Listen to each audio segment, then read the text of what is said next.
Samantala narin pong News TV Quick Response Team sa may EDSA Caloocan kung saan magsasagawa po ang DPWH ng road repair. Particular po na isasagawa ang pagawain dito po sa may Asuncion Street hanggang General Simon Street sa northbound lane at Benin Street hanggang Urbano Plata Street sa southbound lane naman.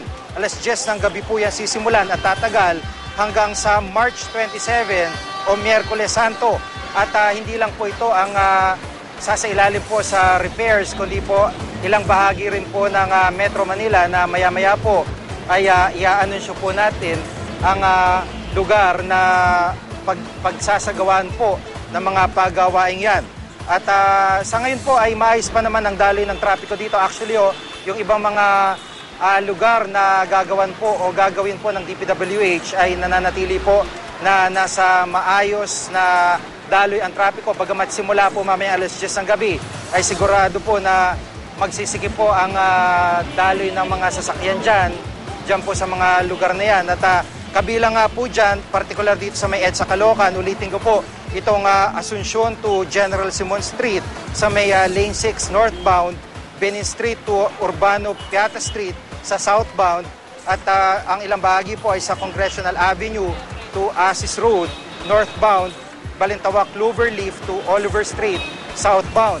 Sa may bahagi naman po ng Maynila, ito pong CM Recto to Espanya, yan po ang gagawin ng DPWH sa Quezon City, Hilltop to Belfast Street southbound, Mindanao Extension to Milano Drive northbound, Catleya Street to North Avenue southbound, at Regalado North Avenue. So medyo marami-rami po ang gagawin po ng DPWH dito po sa mga lugar nito. Kaya po kung kayo po ay magagawi dyan, medyo tsaga-tsagain nyo lang ang daloy ng trapiko, lalo na kahit medyo malalim ng gabi dahil nga po magsisimula ang paggawa dyan ng mga workers ng DPWH. At mamaya po malalaman din po natin, subukan po natin ako na napayag ang MMDA kung meron po bang rerouting na gagawin para sa mga sasakyan na sa mga nabanggit na lugar upang hindi naman po kayo gaanong maabala, lalo pat mag-weekend at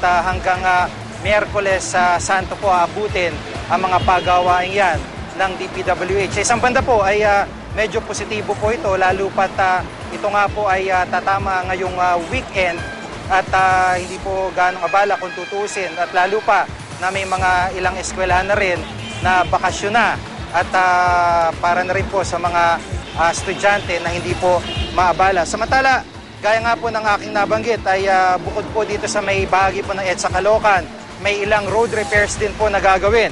May road reblocking sa kaba ng northbound lane ng Fairview mula Mindanao Extension hanggang Milano Drive, sa southbound lane ng Quirino Highway mula Hilltop hanggang Belfast Street, sa southbound lane ng Mindanao Avenue mula Catleya Street hanggang North Avenue, sa EDSA northbound mula Congressional Avenue hanggang Access Road, at EDSA southbound mula Cloverleaf hanggang Olivero Street, at sa northbound lane ng Regalado North Avenue mula Casmilan hanggang David Lim International Trading Corporation. May repair works din po sa may bahagi ng Mandaluyong, apektadong Shaw Boulevard westbound sa pagitan ng Guerrero Street at Arroyo Street, at EDSA northbound simula Shaw Boulevard Underpass hanggang United Street, hanggang southbound pagkatapos ng Libertad Street hanggang Potenciano Hospital. Sa may Makati naman, bahagi ng EDSA northbound mula Orense hanggang Guadalupe Bridge, at southbound mula Guadalupe Bridge hanggang Bernardino ang gagawin.